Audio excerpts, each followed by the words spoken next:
Athletic fields across Austin were mostly quiet Monday, with a few exceptions of summer workouts and an occasional youth league practice. But the issue of restricting what sport a transgender student can play in was in the political arena under the Capitol Dome. There is a difference between men and women. No one's transitioning to gain any advantage.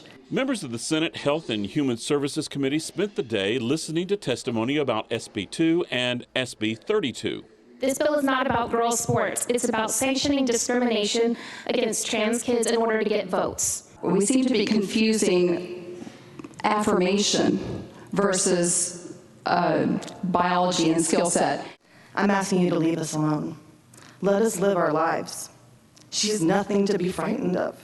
We cannot allow men to compete against women. The bills would require students in secondary and in college to participate in sports associated with their sex at birth, as noted on their birth certificate. Just how many kids that would involve prompted questions about the need. How many transgender students there are in the entire state of Texas? The total number? The statistics I've seen, there's a fraction of a percentage. During the regular session, a transgender sports bill passed in the Senate but died in the House after failing to clear a procedural deadline. The governor declared the controversial issue a critical item for the special session.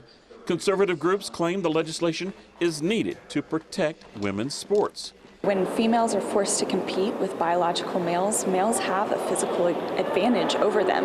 You know, really, when males compete against females, the competition's over before it really begins.